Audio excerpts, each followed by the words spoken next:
আল্লাহ পাকের সৃষ্টির প্রধান আকর্ষণ, মধ্যমণি, স্রষ্টার পরেই যার অবস্থান, তিনি হলেন মুহাম্মদুর রাসূলুল্লাহ সাল্লাল্লাহু আলাইহি ওয়াসাল্লাম। এই পৃথিবীর মানুষগুলো যার মাধ্যমে, যার দিক নির্দেশনায় আলোর রাস্তা, সিরাতে মুস্তাকিমের রাস্তা খুঁজে পেয়েছেন, পৃথিবীর মানুষগুলো ছিল পথহারা। আমরা সবাই ছিলাম জাহান্নামমুখী। আমাদের মাঝে ছিল না ধর্মকর্ম, আমাদের মাঝে ছিল না ন্যূনতম মানবতাবোধ। পৃথিবীর মানুষগুলো হয়ে গিয়েছিল হায়নার মতো। তুচ্ছ ঘটনাকে কেন্দ্র করে বছরের পর বছর মারামারি ঝগড়ায় যারা লিপ্ত থাকে, এই মানুষগুলি যার আগমনে অন্ধকার থেকে আলোর দিশা পেয়েছেন, যার আগমনে আল্লাহ বলা মানুষগুলো আল্লাহকে চিনতে পেরেছেন, তার এই যে আমাদের প্রতি তার যে করুণা, তার যে দয়া, তার যে দায়িত্ববোধ, এই ঋণ এই পৃথিবী কোনোদিন শোধ করতে পারবে না, কোনোদিন শোধ করতে পারবে না। তবে এই মহান মনীষীর প্রতি আমাদেরও তো কিছু দায়িত্ব কর্তব্য রয়েছে, ঠিক কিনা বলেন? আমাদের কি দায়িত্ব? রাসূলুল্লাহ সাল্লাল্লাহু আলাইহি ওয়াসাল্লামের প্রতি আমাদের কি দায়িত্ব? আজ আমরা সে সম্পর্কে আলোচনা শুনব। রাসূলুল্লাহ সাল্লাল্লাহু আলাইহি ওয়াসাল্লামকে আমরা বলি যে আমরা ভালোবাসি, মহব্বত করি। এটা শুধু মুখে বলি, কিন্তু কাজে কর্মে প্রমাণ করে দেখাই না।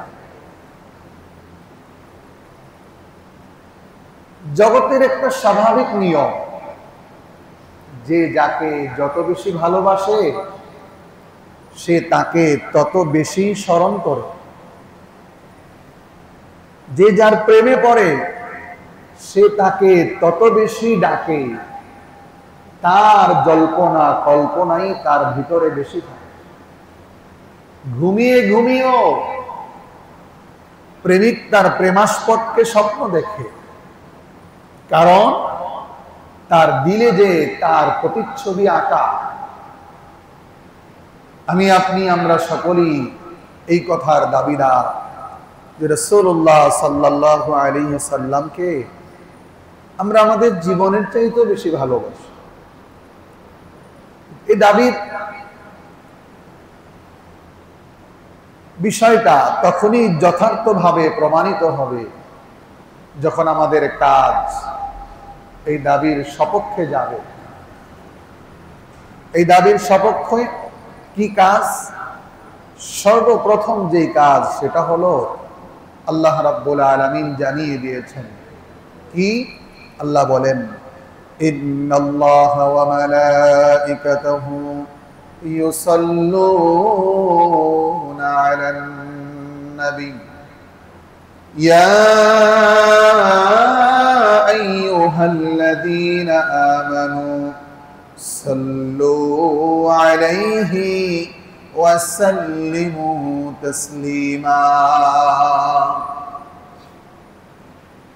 আল্লাহ রাব্বুল আলামিন বলেন, ইন্নাল্লাহা ওয়া মালাইকাতাহু ইউসাল্লুনা আলান নবী। রাসূল করিম সাল্লাল্লাহু আলাইহি ওয়াসাল্লামের উপর আল্লাহ পাক রহমত নাজিল করেন। ফেরেশতারা রাসূলুল্লাহর শানে দোয়া পাঠ করেন। ফেরেশতারা রাসূলুল্লাহ সাল্লাল্লাহু আলাইহি ওয়াসাল্লামের শান মান মর্যাদা দিকে লক্ষ্য করে ফেরেশতারাও নবীজিকে স্মরণ করেন। আল্লাহ বলেন, ইয়া আইয়ুহাল্লাযীনা আমানু, হে ঈমানদার বান্দা বান্দীরা, সাল্লু আলাইহি ওয়া সাল্লিমু তাসলিমা। আল্লাহ রাব্বুল আলামিন বলেন, এটা এমন এক আমল যে আমলের সাথে আল্লাহ এবং ফেরেশতাও জড়িত। আল্লাহ বলেন, সুতরাং হে আমার ঈমানদার বান্দা বান্দীরা, তোমরাও রাসূলুল্লাহর উপরে দুরূদ শরীফ পাঠ করো। পৃথিবীর এমন কোন আমল নাই, এমন কোন আমল নাই যে আমলের সাথে আল্লাহ পাক জড়িত। তবে একটা আমল আছে, যে আমলটা আল্লাহ পাক নিজেও করেন এবং বান্দাদেরকেও করার নির্দেশ দিয়েছেন। এই আয়াতের মাধ্যমে প্রমাণ রাসূলুল্লাহর মর্যাদা, শান, মান, ইজ্জত, সম্মান আল্লাহ পাকের কাছে কতখানি বেশি এই আয়াতই প্রমাণ করে। এজন্য আমাদেরও কাজ হলো আল্লাহ পাকের নির্দেশ মোতাবেক রাসূলুল্লাহর শানে সদা সর্বদা দুরূদ শরীফ পড়া। সদা সর্বদা কি পড়া? দুরূদ শরীফ পড়া। কারণ যে যাকে ভালোবাসে সে তাকেই সব সময় স্মরণে রাখে, স্মরণে রাখে।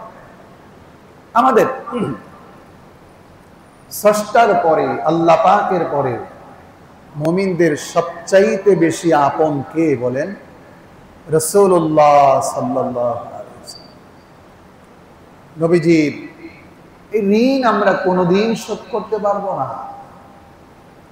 জন্য রাসূলুল্লাহর শানে সবসময় দুরূদ শরীফ পড়া। দুরূদ শরীফের গুরুত্ব অপরিসীম। শুধু এতখানি বিষয় লক্ষ্য করলেই বোঝা যায়, শুধু এতখানি বিষয় লক্ষ্য করলেই বোঝা যায় যে দুরূদ শরীফের গুরুত্ব কত বেশি। যে আমলে আল্লাহ পাক স্বয়ং শরীক আছেন, সে আমলের গুরুত্ব বুঝাবার জন্য আর কিছুর প্রয়োজন নেই। ফজিলত কি? দুরূদ শরীফের ফজিলত কি? রাসূল করিম সাল্লাল্লাহু আলাইহি ওয়াসাল্লাম বলেছেন, খুব খেয়াল করে শোনেন, রাসূলুল্লাহ দুরূদ শরীফের ফজিলতের ব্যাপারে কি বলেছেন। قال رسول الله صلى الله عليه وسلم من صلى علي صلاة صلى الله عليه بها عشرا। রাসূল করিম সাল্লাল্লাহু আলাইহি ওয়াসাল্লাম বলেছেন, আমার যে উম্মত আমার উপরে একবার দুরূদ পাঠ করবে, আল্লাহ রাব্বুল আলামিন আমার ওই উম্মতের উপরে 10টি রহমত নাজিল করবে। শুধু এতটুকু, সাল্লাল্লাহু আলাইহি ওয়াসাল্লাম, সাল্লাল্লাহু আলাইহি ওয়াসাল্লাম, সাল্লাল্লাহু আলাইহি ওয়াসাল্লাম। নবীজি বলেছেন, উম্মত একবার পড়বে, আল্লাহ পাক আমার সেই উম্মতের উপরে 10 বার রহমত বর্ষণ করবে। সুবহানাল্লাহ। অন্য হাদিসে প্যারা রাসূল বলেছেন, قال رسول الله صلى الله عليه وسلم من صلى علي صلاة واحدة صلى الله عليه بها عشرا। নবীজি বলেছেন এই হাদিসে, আমার যে উম্মত আমার উপরে একবার দুরূদ পড়বে, আল্লাহ পাক তার উপরে 10টি রহমত নাজিল করবেন, তার 10টি গুনাহ মাফ করে দিবেন এবং তার 10টি মর্যাদা আল্লাহ পাক বাড়িয়ে দিবেন। একবার দুরূদ পড়লে কি পরিমাণ ফজিলত! 10টি রহমত 10টি গুনাহ মাফ, 10টি দরজা বুলন্দ, মর্যাদা বৃদ্ধি। অন্য হাদিসে নবীজি বলেছেন, এবং আল্লাহ পাক তাকে সাথে সাথে 10টি নেকও দান করেন। সুবহান সুবহান।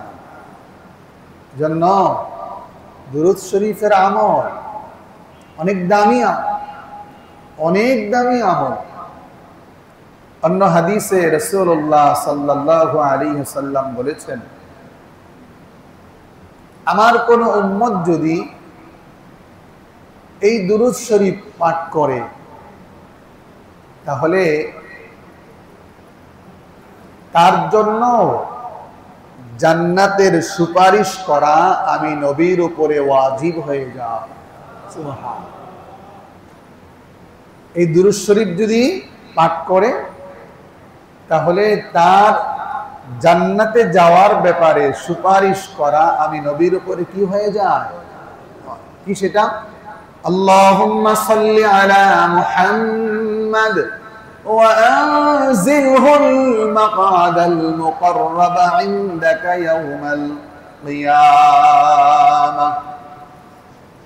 রাসূলুল্লাহ বলেছেন, আমার উম্মত যদি এই দুরূদ পাঠ করে, আল্লাহুম্মা সাল্লি আলা মুহাম্মাদ ওয়া আনজিলহুল মাকাদাল মুকাররাবা ইনদাকা ইয়াওমাল কিয়ামাহ।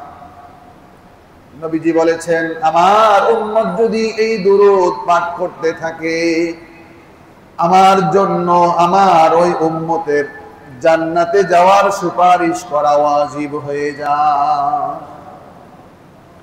দুনিয়ার কত কিছুই তো শিখলাম, দুনিয়ার নায়ক নায়িকা, গায়ক গায়িকাদের কত গান, কত সংলাপ মুখস্থ করলাম, কিন্তু আফসোস এবং পরিতাপের বিষয়, মুসলমানরা নবীজির উপরে দুরূদটুকু পড়তে শিখে না। ঠিক কিনা বলেন? বহু গান আমাদের মুখস্থ, বহু ছন্দ আমাদের মুখস্থ, বহু কবিতা আমাদের মুখস্থ, বহু ডায়লগ আমাদের মুখস্থ, কিন্তু দুরূদ শরীফ মুখস্থ নাই। দুরূদ শরীফ মুখস্থ নাই। আফসোস।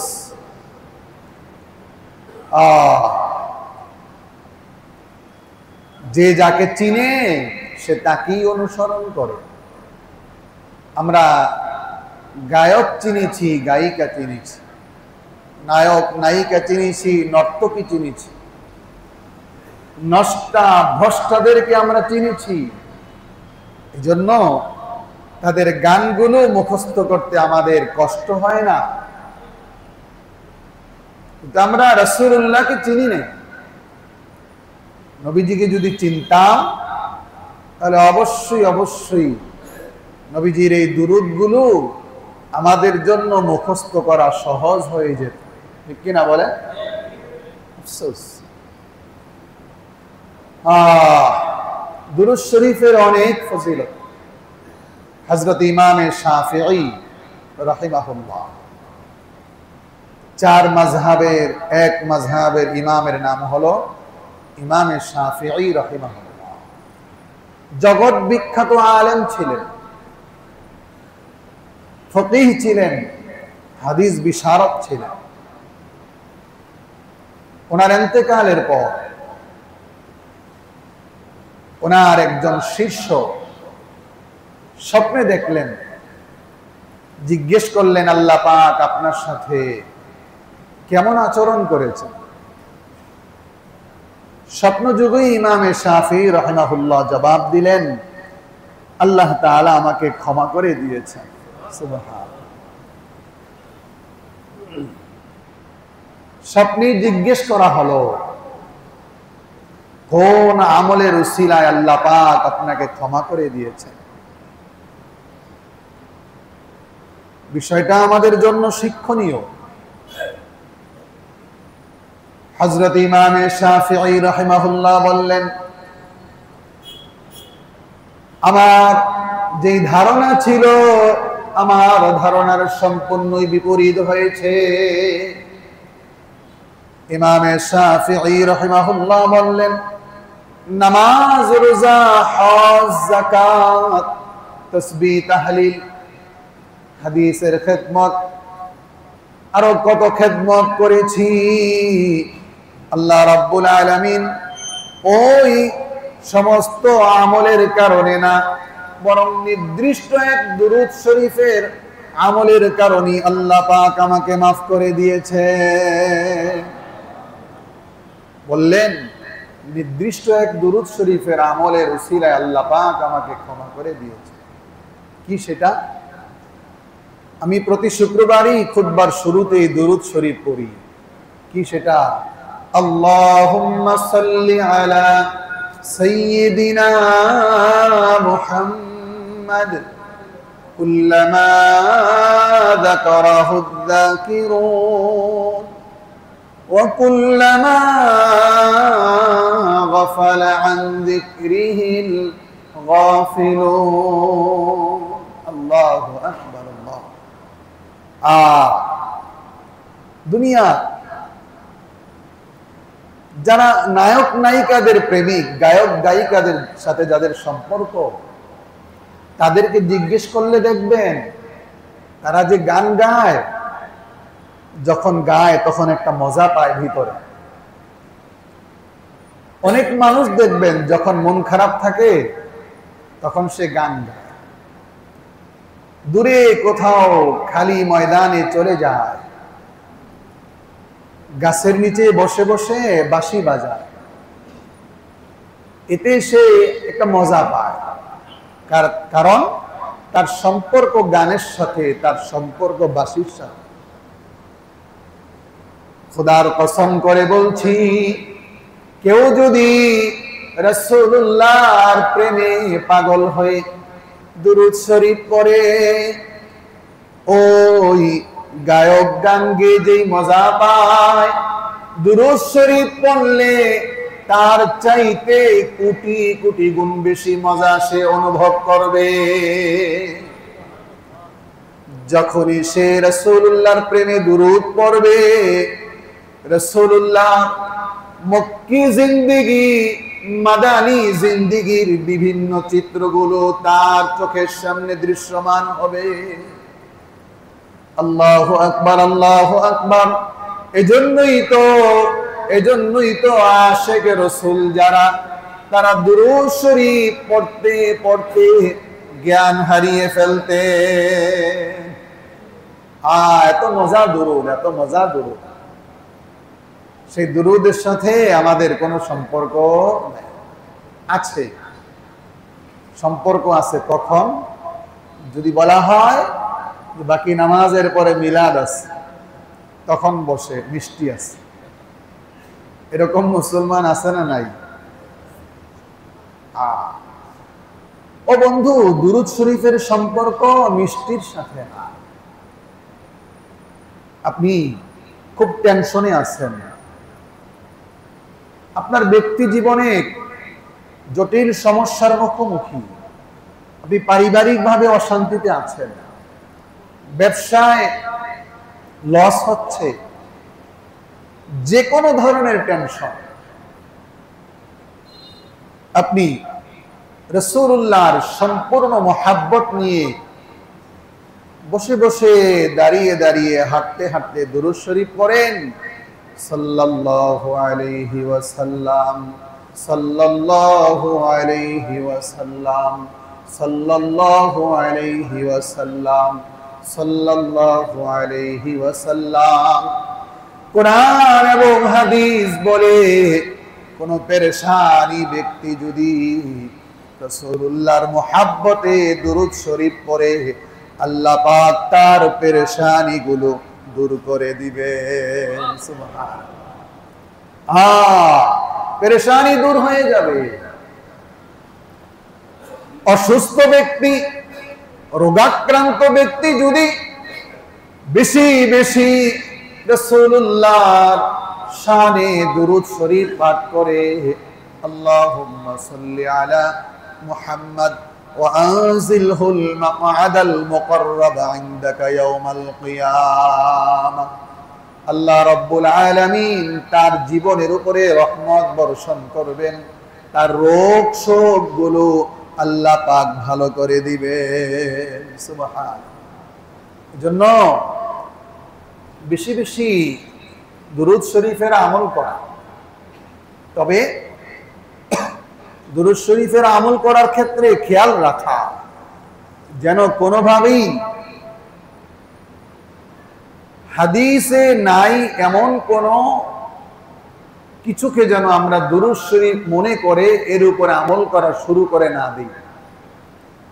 আমাদের দেশের বিভিন্ন গোরস্থানে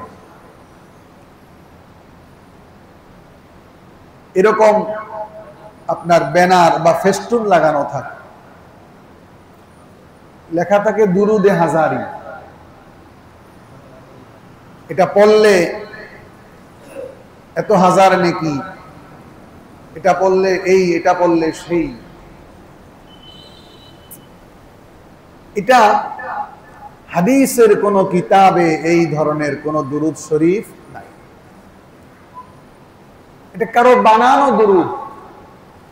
মনে রাখবেন, মনে রাখবেন রাসূলুল্লাহ সাল্লাল্লাহু আলাইহি ওয়াসাল্লাম বলেছেন, কেউ যদি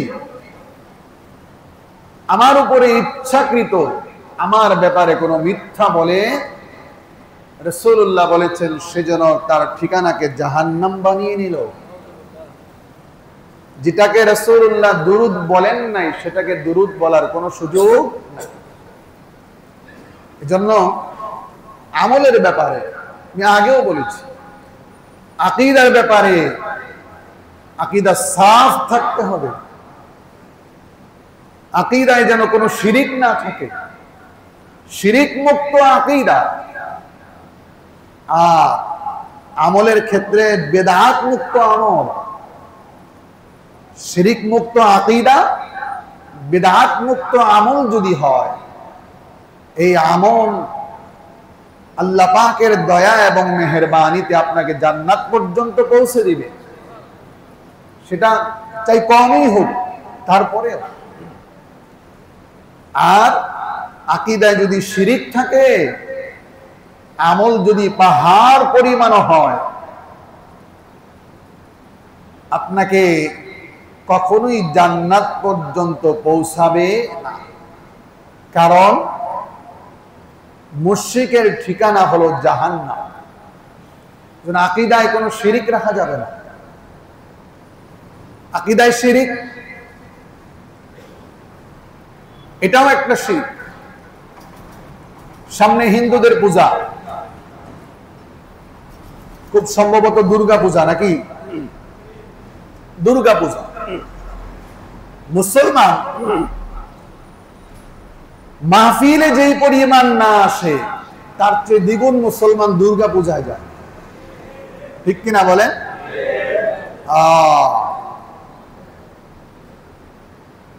আল্লাহ রাব্বুল আলামিন বলেছেন, ইন্নাদ-দীনা ইনদাল্লাহিল ইসলাম। আল্লাহ পাকের কাছে একমাত্র মনোনীত ধর্ম হলো ইসলাম। ইসলাম ছাড়া অন্য ধর্মের ব্যাপারে আল্লাহ রাব্বুল আলামিন বলেছেন, وَمَن يَبْتَغِ غَيْرَ الْإِسْلَامِ دِينًا فَلَن يُقْبَلَ مِنْهُ। আল্লাহ রাব্বুল আলামিন বলেছেন, ইসলাম ছাড়া কেউ যদি অন্য কোন ধর্মকে ধর্ম মনে করে, আল্লাহ রাব্বুল আলামিন বলে দিয়েছেন, লাই ইউকবালা মিন, কশিন কালেও সেটাকে ধর্ম হিসাবে কবুল করা হবে না, গ্রহণ করা হবে না। আল্লাহ পাকের ভাষায় হলো ধর্ম বলতে পৃথিবীতে একটাই, সেটার নাম হলো ইসলাম। আর বাকি যেগুলোকে তোমরা ধর্ম বলো, এগুলো ধর্ম না, এগুলো হলো মতাদর্শ, বাতিল মতাদর্শ। ওই মিয়া, বুদ্ধিজীবীদের তালে তালে তাল মেলায় না। এরা বলে যে আমরা ধর্মান্ধ নই, এরা আমাদেরকে বলে আমরা ধর্মান্ধ। আর এরা ধর্মান্ধ নয় কেন? এদের ভাষায় যে আমরা ইসলাম মানি, আমি মুসলমান, তবে অন্য ধর্মকেও আমি খাটো করে দেখি না, অন্য ধর্মকে আমি মিথ্যা মনে করি না। নাউজুবিল্লাহ বলবেন না? আল্লাহ পাক বলেছেন ধর্ম বলতে শুধু একটাই, সেটার নাম কি? আর সব মিথ্যা, সব মিথ্যা বানোয়ার। তবে তারা ধর্ম হিসাবে যে যেটাই পালন করে তাদের ভাষায়, আমরা তাদেরকে গালি দিব, আমরা তাদেরকে গালি দিব।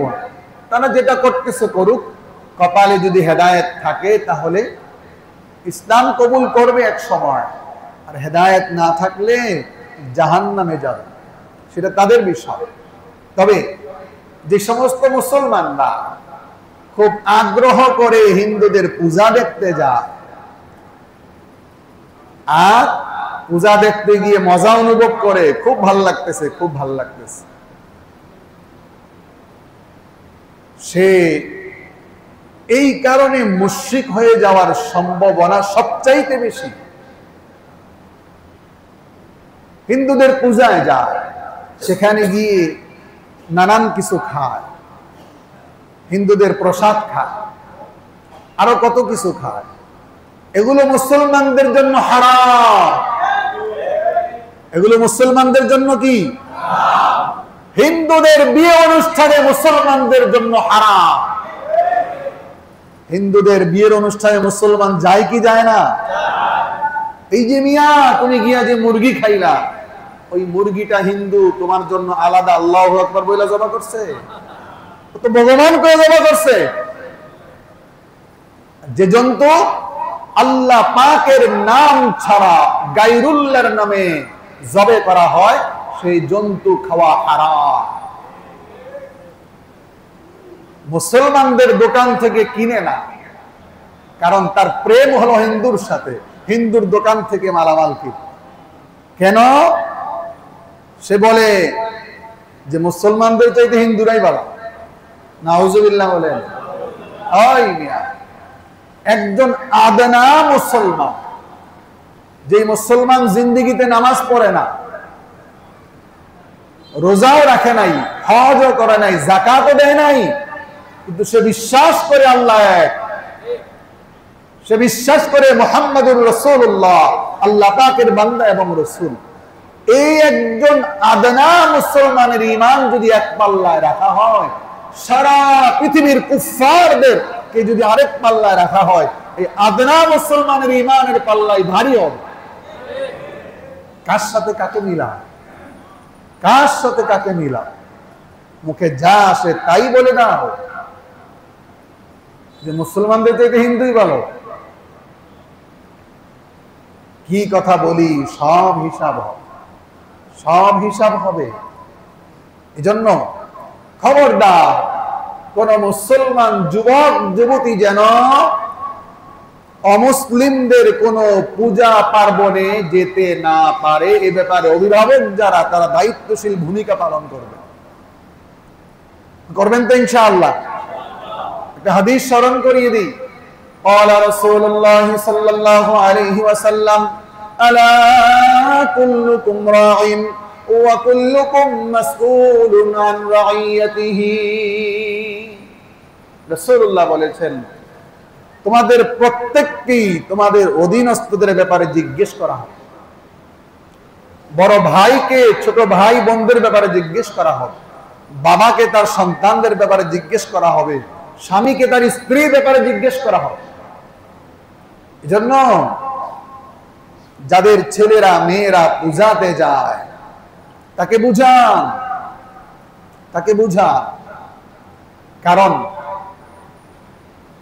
যেখানে পূজা হয়, যেখানে শিরকি কাজ হয়, ওই জায়গাটাতে 24টা ঘন্টা আল্লাহর লানত বর্ষিত হতে থাকে। এই যে আপনার মিশন পাড়া না কি পাড়া একটা আছে না, এটার ভিতর দিয়ে যখন রিক্সা যায়, মাঝে মাঝে আমিও যখন চাষারা যাই, রিক্সা এদিক দিয়া যায় না, উকিলপাড়া, সরি উকিলপাড়া, উকিলপাড়া হিন্দুদের বিশাল মন্দির আছে না, এই দিক দিয়ে যখন রিক্সা যায়, বিশ্বাস করেন আমার ভিতরটা একেবারে ভয়ে কাঁপতে থাকে। কারণ এই জায়গাগুলোতে 24টা ঘন্টা আল্লাহর লায়ানত বর্ষিত হতে থাকে। কারণ এখানে আল্লাহ পাকের সাথে শিরিক করা হচ্ছে। এজন্য মুসলমান পূজায় যে যাও, ওই সময় যদি তোমার মৃত্যুর ডাক এসে যায়, আল্লাহ পাকের কাছে কি জবাব দিবা? কি জবাব দিবা আল্লাহর কাছে? এজন্য সবার কাছে অনুরোধ থাকবে, সবার কাছে অনুরোধ থাকবে, আমরা যেন এই ধরনের ঈমান বিধ্বংসী কাজ থেকে বিরত থাকি এবং আমাদের সন্তানদেরকেও যেন বিরত রাখি। আমাদের দায়িত্ব এবং কর্তব্য হলো নিজেরাও আল্লাহ পাকের হুকুম মানব এবং নিজেদের অধীনস্থ যারা সন্তান সন্ততি এদেরকেও আল্লাহ পাকের হুকুম পালনে উদ্বুদ্ধ করা, এটা আমাদের দায়িত্ব। এজন্যই তো আল্লাহ বলেছেন, কু আনফুসাকুম ওয়া আহলিকুম নারা, তুমি নিজে জাহান্নামের আগুন থেকে বাঁচো এবং তোমার আহল ইয়ালকে জাহান্নামের আগুন থেকে বাঁচাও। যাই হোক, আজকের আলোচ্য বিষয় ছিল প্রথম দুরূদ শরীফ। আমরা দুরূদ শরীফের আমল বেশি বেশি করব, প্রতিদিন কমপক্ষে সকালে 100 বার এবং সন্ধ্যায় 100 বার, আবার রাতে যখন বিছানায় ঘুমোতে যাব তখনও 100 বার। বেশি সময় লাগবে না, সর্বোচ্চ 10 মিনিট। সাল্লাল্লাহু আলাইহি ওয়াসাল্লাম, সাল্লাল্লাহু আলাইহি ওয়াসাল্লাম 100 বার। রাতের বেলা যদি ঘুমানোর আগে 100 বার পরে ঘুমান, এটা যদি সারা জীবনের জন্য আমল বানিয়ে নেন, আমি আল্লাহ পাকের কুদরতের উপরে দৃঢ় বিশ্বাস রেখে বলছি, আপনার মৃত্যুর আগে 1 রাত হলেও রাসূলুল্লাহ স্বপ্ন যুগে আপনার সাথে সাক্ষাৎ করবে। সুবহানাল্লাহ। এটাকে আমল বানিয়ে নেবেন। প্রতি রাতে শোয়ার সময় 100 বার দুরূদ শরীফ পড়বেন, এরপরে ঘুমায় যাবেন। শোয়ার সময় মোবাইল টিপ, বদখাসলত, শোয়ার সময় মোবাইল টিপে গান দেখতে দেখতে, নষ্টা ভ্রষ্টাদের ছবি দেখতে দেখতে ঘুমায়। আর আল্লাহ না করুন যদি ওই রাতেই তার মৃত্যু হয়, তার শেষ আমলটা কি হইল? তার শেষ আমলটা কি হইল? প্রত্যেক ব্যক্তিকে হাসরের ময়দানে ওইভাবে উঠানো হবে তার শেষ আমলটা যেমন ছিল। এই জন্য এই বিষয়গুলো খেয়াল রাখা। দ্বিতীয় বিষয় হলো এই যে পূজার বিষয়টা। হিন্দুদের পূজায় অনেক মুসলমান শুভেচ্ছা জানায়। হ্যাঁ, সনাতন ধর্মাবলম্বী ভাইদেরকে জানাচ্ছি শারদীয় দুর্গা পূজার শুভেচ্ছা। নাউজুবিল্লাহ বলেন। শুভেচ্ছা কিসে জানানো হয়? প্রতিটা ভালো কাজে শুভেচ্ছা জানানো হয়, ঠিক কিনা বলেন? আপনি এটাকে শুভেচ্ছা জানালেন, তার মানে হলো আপনি বিশ্বাস করেন পূজা একটা বৈধ জিনিস। হারামকে যদি কোনো মুসলমান হালাল মনে করে, কোন হারামকে যদি কোনো মুসলমান হালাল মনে করে, সাথে সাথে সে বেঈমান হয়ে যায়। ওনারা ওনাদের পূজা করবে, এটা নিয়ে আমাদের কোনো মাথা ব্যথা নাই। রাষ্ট্র ওনাদেরকে সম্পূর্ণ নিরাপত্তা দেবে, এটা রাষ্ট্রের দায়িত্ব। কিন্তু কোন মুসলমান তাদেরকে শুভেচ্ছা জানাতে পারে না। শুভেচ্ছা জানালে বেঈমান হয়ে যাবে। এজন্য খুব সাবধান। মুখে যা আসে তাই বলা যায় না, কোন কথা ঈমান চলে যায় এগুলো খেয়াল রাখতে হয়। যাই হোক, আল্লাহ পাক আমাদের সবাইকে এই বিষয়গুলোর উপরে বুঝে শুনে মৃত্যু পর্যন্ত মুহাব্বতের সাথে আমল করার তৌফিক দান করেন। সকলেই বলি আমিন।